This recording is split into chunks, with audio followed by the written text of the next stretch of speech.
آزاد کشمیر میں پاکستان کی جعلی حکومت اور فوجی اسٹیبلشمنٹ کی سیاسی، قانونی اور اخلاقی شکست مئی 2024 میں آزاد جموں و کشمیر میں شروع ہونے والی عوامی بغاوت نے واضح کر دی،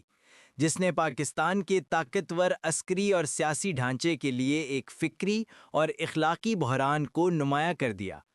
عوامی ایکشن کمیٹی کی قیادت میں ابھرنے والی یہ تحریک بجلی کے نرخوں اور آٹے کی قیمتوں کے خلاف وقتی احتجاج نہیں تھی، بلکہ یہ دہائیوں سے جاری وفاقی استحصال، مالی ناانصافی اور سیاسی عدم خود مختاری کے خلاف ایک اجتماعی عوامی رد عمل تھی۔ اور یہ وہ لمحہ تھا جب آزاد کشمیر کے عوام نے پہلی بار کھل کر کہا کہ اسلام آباد صرف وسائل لیتا ہے مگر انصاف نہیں دیتا۔ تحریک کی قیادت اور محرکات کسی ایک جماعت یا نظریے کی ملکیت نہیں تھے، کیونکہ شوکت نواز میر، طاہر کھوکھر اور سردار تنویر الیاس جیسے مقامی سیاسی رہنما، جن میں مختلف جماعتوں کے سابق وزراء، تاجر، طلباء اور سول سوسائٹی کے نمائندے شامل تھے، نے اسے خالص عوامی پلیٹ فارم میں تبدیل کر دیا،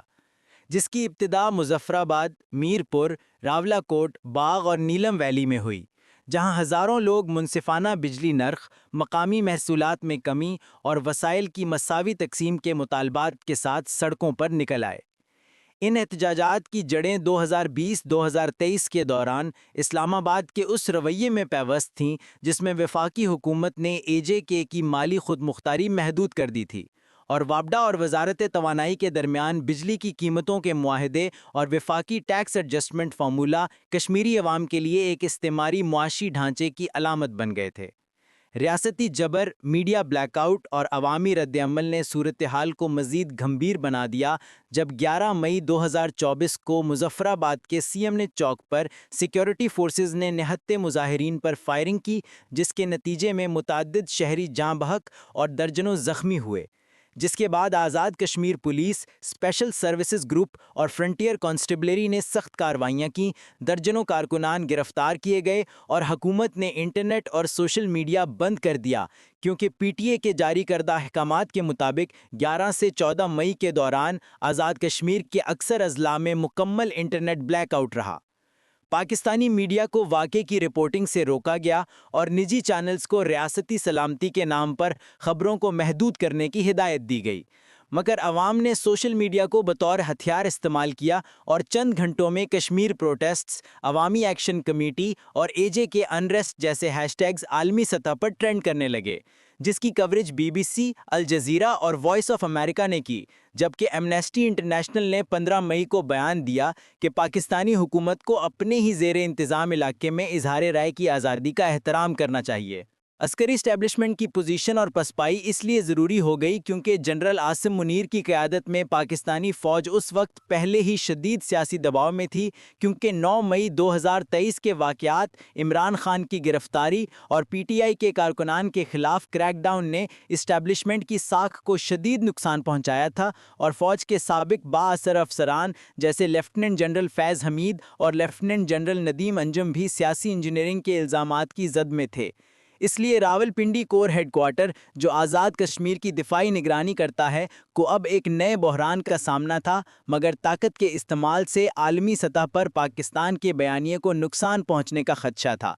کیونکہ وہی فوج جو اقوام متحدہ میں بھارت پر انسانی حقوق کی خلاف ورزیوں کے الزامات لگاتی ہے، اپنے ہی زیر انتظام خطے میں طاقت استعمال نہیں کر سکتی۔ چنانچہ عسکری قیادت نے تزویری ضبط کا فیصلہ کیا، ایک محدود پسپائی، تاکہ علاقائی امن اور ریاستی ساکھ دونوں محفوظ رہیں، اور جنرل عاصم منیر نے وزیر اعظم شہباز شریف اور وزیر خارجہ اسحاق ڈار کے ساتھ مشاورت کے بعد مذاکرات کی راہ اپنائی، جو بالآخر 18 مئی 2024 کو مظفر آباد میں کامیاب ہوئے۔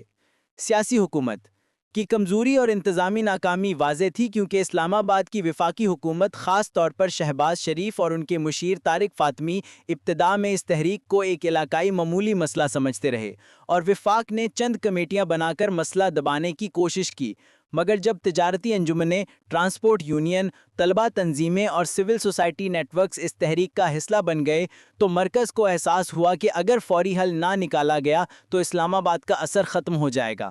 جبکہ آزاد کشمیر کے وزیر اعلیٰ چودھری انور الحق بھی سیاسی طور پر کمزور ثابت ہوئے اور ان کی کابینہ میں شامل شوکت نواز میر اور طاہر کھوکھر نے بالآخر حکومتی موقف کے بجائے عوامی موقف کی تائید کر دی، جس نے ریاستی نظم کو مزید کمزور کر دیا۔ نتیجہ یہ نکلا کہ اخلاقی جواز کا خاتمہ ہو گیا، کیونکہ یہ واقعہ اس بنیادی سچائی کو ظاہر کرتا ہے کہ طاقت اپنی اخلاقی بنیاد کے بغیر قائم نہیں رہ سکتی۔ اور اگرچہ ماضی میں ایوب خان، ضیاء الحق اور پرویز مشرف جیسے فوجی حکمران اسلامی نظریہ، قومی سلامتی اور کشمیر کی آزادی کے نعرے کے تحت اپنی بالادستی قائم کرتے رہے، مگر 21ویں صدی کے مواصلاتی اور فکری دور میں جب معلومات عوامی ملکیت بن چکی ہیں تو جبر اور بیانیہ سازی کے پرانے طریقے غیر مؤثر ہو چکے ہیں۔